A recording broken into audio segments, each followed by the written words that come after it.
Good morning. I am Indrikant Singh, Assistant Professor in Mechanical Department, SIRT, Excellence, Bhopal, the sage group. आज हम लोग पढ़ेंगे जो हमारा टॉपिक है आज हीट एंड मास ट्रांसफर में, that is mode of heat transfer. और जो सेकंड टॉपिक है दैट इज कंडक्शन। ठीक है, तो आज हम मोड्स ऑफ हीट ट्रांसफर के बारे में पढ़ेंगे और एक कंडक्शन टॉपिक लेंगे। तो इसके हम स्टडी करते हैं। ये हमारे पास मोड ऑफ हीट ट्रांसफर है, द हीट ट्रांसफर मेथड्स है ना। हीट ट्रांसफर जो मेथड हमारे पास है वो एक्चुअली 3 कैटेगरी में डिवाइड किया गया है। जैसे मोड्स ऑफ हीट ट्रांसफर बोल सकते हैं, वो 3 कैटेगरी में डिवाइड किया गया। तो फर्स्ट नंबर कैटेगरी वो में आता है दैट इज द कंडक्शन। तो हम बात करते हैं first number that is the conduction. ये हमारा पहला नंबर है दैट इज द कंडक्शन। और जो सेकंड नंबर मेथड है जिससे हीट का ट्रांसफर होता है that is convection. Second number हमारे पास है कन्वेक्शन। और थर्ड नंबर जिससे हीट का ट्रांसफर होता है दैट इज रेडिएशन। ये 3 मेथड्स हैं जिससे हीट ट्रांसफर होते हैं। तो उसके बारे में हम लोग स्टडी करेंगे आज। तो तीनों मेथड ही बहुत इंपॉर्टेंट है, अलग अलग जगह पे यूज़ किए जाते हैं। इनको हम कैसे डिफाइन करते हैं, कैसे समझेंगे, आगे हम देखते हैं इसको। तो सबसे पहले हम बात करेंगे मोड्स ऑफ हीट ट्रांसफर में। तो मोड्स ऑफ हीट ट्रांसफर हमें बात करना है कि इंपॉर्टेंट हमारे पास पहला नंबर दिया वो कंडक्शन क्या होता है। तो अगर हम कंडक्शन की बात करते हैं तो जनरली जो यहाँ पर बात किया गया सॉलिड की बात किया गया, heat is transferred as a vibration atoms, molecules in fixed position spread over the entire solids, है ना। तो ये हमारे पास कंडक्शन का डेफिनेशन बोल सकते हैं आप इसे। तो यह सिंपल से बोल सकते हैं कि जो हमारे पास कंडक्शन होता है वो मॉलिक्यूलर फिनोमिना है ना। क्या ये मॉलिक्यूलर फिनोमिना है जो कि एक स्टेशनरी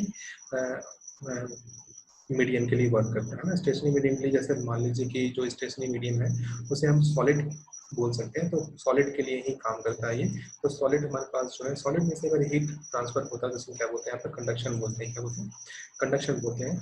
और अगर हम कन्वेक्शन की बात करते हैं तो convection the fluid gate heated up by the convection current, है ना, बाय द कन्वेक्शन करंट। यानी कि जब भी हम कन्वेक्शन की बात करते हैं तो इस केस में जो भी हम बात करेंगे वो बल्क फिनोमिना की बात करेंगे। बल्क में मतलब ये हुआ कि जो भी फूड की हम बात कर रहे हैं तो बल्क की हम बात करेंगे, उसमें बल्क फिनोमिना हो रहा है, या तो हम बोलेंगे डायनेमिक मोशन यहाँ पर इन्वॉल्व है, या माइक्रोस्कोपिक फिनोमिना हम बोल सकते हैं। सिर्फ माइक्रोस्कोपिक फिनोमिना हो रहा है। जैसे कि हम लिक्विड और गैसेस में, यानी कि लिक्विड और गैसेस में जो भी हीट का ट्रांसफर होता है that is through the convection. तो वो कन्वेक्शन के थ्रू होता है। ठीक है। और अगर हम बात करते हैं रेडिएशन की, रेडिएशन की बात करते हैं तो ये हमेशा वैक्यूम की बात करते हैं कि वैक्यूम में जो भी हीट ट्रांसफर होता है वो रेडिएशन के थ्रू होता है। और ये जो हमारे पास एग्जाम्पल लिया गया है कि हीट से जो हीट है हमारे सन से जो पृथ्वी की तरफ अर्थ की तरफ जो रीच कर रही है वो किसके थ्रू हो रहा है, वो रेडिएशन के थ्रू हो रहा है। तो यहाँ पर ये दिया होगा हमारे पास इंपॉर्टेंट है। अब यहाँ पर हम बात कर रहे हैं कि एक्चुअली में कंडक्शन क्या होता है। तो यहाँ पे बल्क अमाउंट में हमने यहाँ पे ले लिए कि यहाँ पर मॉलिक्यूल्स है, पहला मॉलिक्यूल, दूसरा मॉलिक्यूल, जिसे हम एटम भी बोल सकते हैं। तो यहाँ पे एटम्स लिए गए हैं। अब ये एटम्स जो है अपनी जगह पर वहाँ पर फिक्स्ड है। और जब भी वो एक एटम को हम एनर्जी ट्रांसफर यानी कि हीट ट्रांसफर करते हैं तो वो वहीं पर अपनी ही पोजीशन पे वाइब्रेट होता है और दूसरे वाले को एनर्जी को ट्रांसफर करते जाता है। यानी कि वो वाइब्रेशन के थ्रू अपनी एनर्जी को दूसरे वाले एटम को ट्रांसफर करता है। और वो जो दूसरा एटम रहता है उसके कारण वो एनर्जी गेन करके अब वो उसके साथ जो मॉलिक्यूल्स या एटम्स अटैच्ड होते हैं उनमें वो हीट को ट्रांसफर करना स्टार्ट करता है। ठीक है। तो ये इस तरीके के मेथड से जो हीट ट्रांसफर होता है उसे हम बोलते हैं यहाँ पर कंडक्शन। ठीक है। अगर हम बात करते हैं यहाँ पर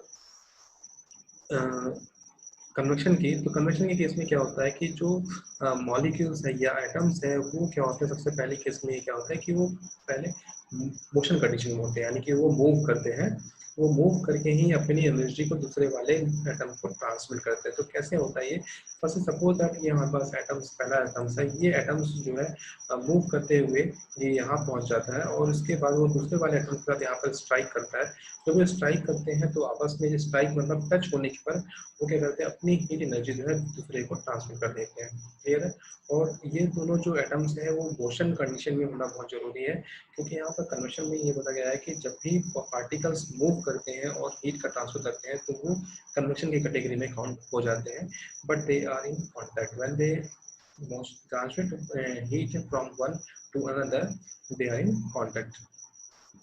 अगर हम रेडिएशन की बात करते हैं तो रेडिएशन में क्या होता है, जैसे हम बात कर रहे हैं सन की बात कर रहे हैं, तो सन से जो भी हीट एनर्जी अगर अर्थ पे आ रही है, डायरेक्टली यहाँ सन से जो भी हीट एनर्जी अर्थ की तरफ निकल के आ रही है, तो वो किसके थ्रू आ रही है, तो वो हमारे पास जो है वो हीट के फॉर्म में यानी कि रेडिएशन के फॉर्म में हमारे पास पहुंच रहा है। ठीक है, अब ये जो रेडिएशन के फॉर्म में पहुंचा, इसे हम बोल सकते हैं वेव के फिनोमेना बोलते हैं। क्या बोलते हैं इसे हम? वेव फिनोमेना बोलते हैं, जिसमें हीट जो है इसमें किसी भी मीडियम की रिक्वायरमेंट नहीं होती कि हमें किसी मीडियम चाहिए जो उसे कैरी करके दूसरे के पास लेके जाए, तो ऐसा कुछ भी नहीं होता।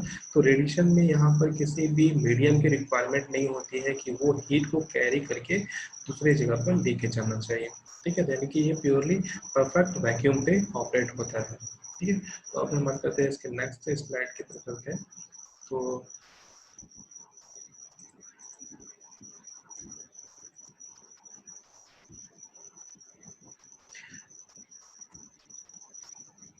कंडक्शन की हम बात करते हैं तो कंडक्शन क्या होता है, इसका हमें एग्जांपल लेते हैं। The energy has travelled from atom to atom, we know very well that कि एनर्जी जो भी ट्रेवल्ड होता है वो एटम टू एटम ही होगा।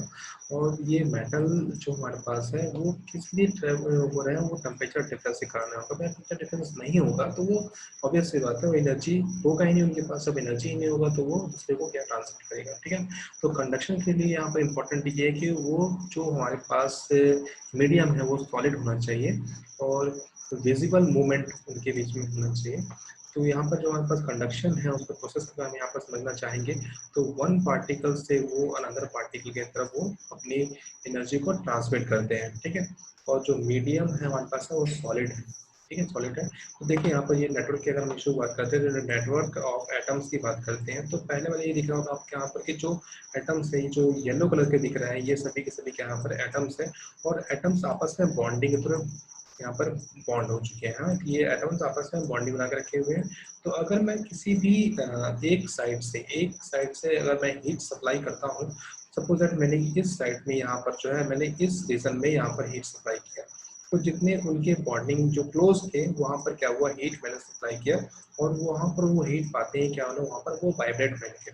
ठीक है ना, जो भी हॉट पार्टिकल्स रहते हैं वहाँ पर हॉट एटम्स रहते हैं वो वाइब्रेट होते हैं, अपनी प्लेस पे वाइब्रेट होते हैं और वो वाइब्रेट होने के कारण क्या होते हैं, अपनी एनर्जी को जो है वो दूसरे वाले एटम को ट्रांसमिट करते हैं। ठीक है, वो अपनी प्लेस को चेंज नहीं करते हैं ना, याद रखिएगा, वो अपनी प्लेस को चेंज नहीं करते हैं और वो अपनी एनर्जी को ट्रांसमिट करते हैं बॉन्डिंग के थ्रू, है ना। ठीक है, बॉन्डिंग के थ्रू अपनी एनर्जी को ट्रांसफर करते हैं दूसरे वाले को। और जैसे ही दूसरा वाला जो एटम्स है वो एनर्जी को गेन करता है तो वो भी अपनी जगह पर ही क्या होता है, वाइब्रेट होना स्टार्ट हो जाता है। तो इस तरह से क्या होता है कि जब सेकंड वाले को वो एटम को अपना एनर्जी ट्रांसफर होता है तो वो भी वाइब्रेट होता है और वो अपने जो नियरेस्ट जो भी एटम्स होंगे उनको वो हीट एनर्जी वो भी ट्रांसफर करना स्टार्ट कर देगा। इस तरीके से क्या होता है, वो पूरे के पूरे जो है एटम्स जो है आपस में ही एनर्जी को ट्रांसमिट करते हैं वन बाय वन। इसमें आप लिखा है one particle to another particle. तो इस फॉर्म में दिखा है कि यहाँ पर जो होल स्ट्रक्चर यहाँ पर ये दिखा रहा है कि वाइब्रेटिंग होना स्टार्ट, यानी कि होल स्ट्रक्चर यानी कि पूरी की पूरी बॉडी की अगर हम बात करते हैं तो यहाँ पर पूरे के पूरे इसमें जो एटम्स ऐड किए गए हैं वो सभी के सभी वाइब्रेट हो रहे हैं, मतलब उन सभी के पास यहाँ पर हीट एनर्जी है और वो जो है one atom to another atom वो ट्रांसमिट करते जा रहे हैं। ठीक है, क्लियर। यहाँ पर हम समझ सकते हैं जो सॉलिड है, सॉलिड में ही हम बात कर रहे हैं कि जो एनर्जी है वो ट्रांसमिट हो रही है थ्रू कंडक्शन, है ना। तो सॉलिड से सॉलिड में जो भी हीट ट्रांसफर होता है वो कंडक्शन के थ्रू होता है मेनली, जिसे हम बोलते हैं लेटिस वाइब्रेशन। तो हम इसमें आगे बढ़ते हैं। तो आगे यहाँ पर जो इसके बारे में थोड़ा सा हम देख लेते हैं नेक्स्ट स्लाइड में क्या क्या दिया हुआ है इसमें।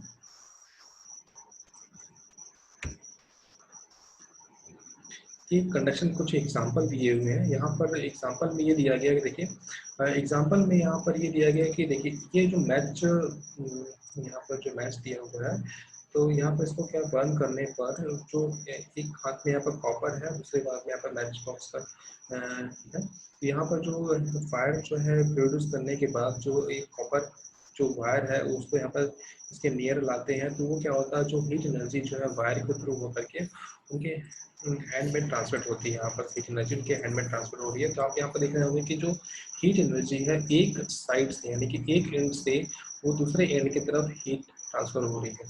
क्लियर है। तो यही एक एग्जांपल हम यहाँ पर भी देख सकते हैं, यहाँ पर बर्नर की हेल्प से। जो यहाँ पर बर्नर है रॉड के एक एंड को यहाँ पर वो हॉट कर रहा है और दूसरे एंड पे जो क्या हो रहा है, हीट एनर्जी यहाँ से ट्रांसमिट हो रहा है। यहाँ पर आप देख रहे हैं वो जो इनिशियल में जो मॉलिक्यूल्स यानी कि एटम्स है वो ज़्यादा ही यहाँ पर आपको लाल यानी कि रेड कलर में दिखाई दे रहा है। फिर उसके बाद धीरे धीरे करके आपको फुल डिस्टेंस होते जाएंगे। इसका मतलब ये हुआ कि जो यहाँ पर पहले जो मॉलिक्यूल्स थे जिनको हम यहाँ पर हीटअप करते जा रहे थे वो अपनी हीट एनर्जी वाइब्रेंट के थ्रू ये जो लाइन दिख रही है यहाँ पर वाइब्रेशन का शो कर रहा है यहाँ पर जो यहाँ पर एक वाइब्रेशन के थ्रू ये धीरे धीरे करके अपनी एनर्जी को जो है एक एक करके ट्रांसमिट करते जा रहे हैं एटम टू एटम।